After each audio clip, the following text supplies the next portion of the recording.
Seruput kopi dulu lur. Mantap. Oke, kita mulai lur alur ceritanya.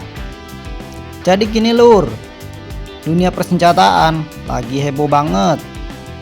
Jadi Rusia baru aja ngalamin momen yang bisa dibilang gak banget gitu loh buat reputasi mereka sebagai salah satu negara dengan teknologi rudal nuklir paling gahar di planet bumi.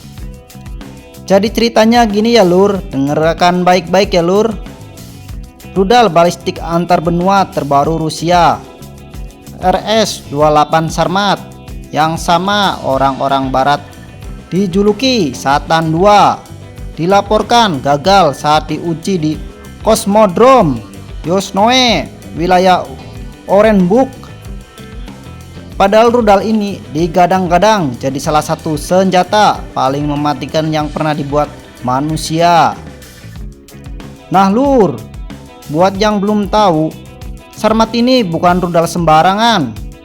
Ini rudal yang disebut-sebut mampu membawa 10-15 hulu ledak nuklir sekaligus. Terus bisa terbang ribuan kilometer dan menghantam target di belahan dunia manapun, termasuk di atas genteng kalian ya lur. Rusia sendiri bilang rudal ini bisa menembus sistem pertahanan modern apapun. Tapi ya, namanya teknologi lur, secanggih apapun tetap bisa error kalau ada komponen yang ngambek. Apalagi kita lur, kalau kurang kopi ngantuk lur. Kabar kegagalannya lumayan bikin geger, karena Rusia lagi sibuk nunjukin kekuatan militernya di tengah situasi global yang makin panas. Banyak analis bilang kegagalan ini justru menunjukkan seberapa rumitnya teknologi ICBM modern.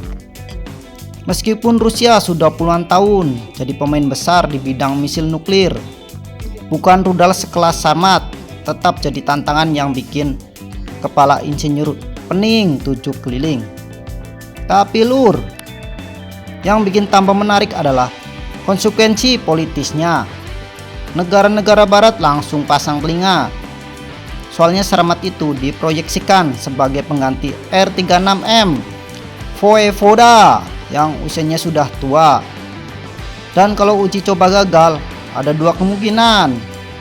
Pertama, Rusia butuh waktu lebih lama buat matangin teknologinya. Kedua, Rusia bakal makin agresif buat buktiin mereka tetap kuat. Kita nggak tahu pasti apa penyebab gagalnya. Bisa jadi masalah mesin tahap pertama, bisa juga gangguan di sistem navigasi atau sensor onboard yang ngadat. Kayak mantan lu lur, dulu pasti ngadat ya lur. Rusia sendiri biasanya tutup mulut untuk urusan begini. Jadi publik cuma bisa ngumpulin potongan-potongan informasi dari sumber-sumber kecil yang bocor ke media, kayak saya lur. Yang jelas buat militer Rusia ini bukan sekedar uji coba gagal. Ini pukulan buat cita Sarmat, rudal yang digembar-gemborkan sebagai senjata kiamat generasi baru. Tapi lur, lucunya adalah walaupun gagal, ancaman tetap nggak bisa dianggap sepele. Rusia punya sejarah panjang dalam memperbaiki sistem persenjataan sampai benar-benar siap tempur. Jadi kegagalan ini cuma bikin timeline mundur sedikit, bukan berarti proyeknya bakal dibatalkan. Kalau kita lihat secara umum, perlombaan rudal nuklir dunia memang makin panas. Ada AS, Rusia, bahkan Cina juga berlomba memperkuat armada rudal balistik modern. Di sisi lain, banyak negara cuma bisa nonton kayak kita lur. Kayak lagi lihat dunia tetangga ribut tapi bawa petasan nuklir ukuran lemari es. Jadi lur, intinya apa? Kegagalan RS-28 Sarmat ini memang bikin banyak pihak terkejut, termasuk saya. Tapi dari sisi geopolitik, ini justru ngasih sinyal bahwa teknologi nuklir super mahal lur. Sekalipun tetap punya risiko gagal.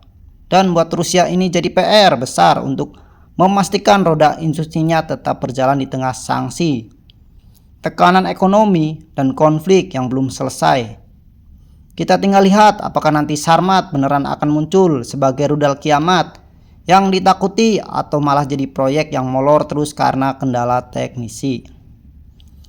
Seruput kopi dulu lur, biar nggak tegang mikirin senjata kiamat. Gimana menurut kalian? Apakah Rusia bakal berhasil menyempurnakan Sarmat atau tekanan internasional bakal bikin program ini mandek? Sekian sampai di sini ya lur. Nantikan info selanjutnya. Terima kasih. Jangan lupa ngopi biar tetap waras.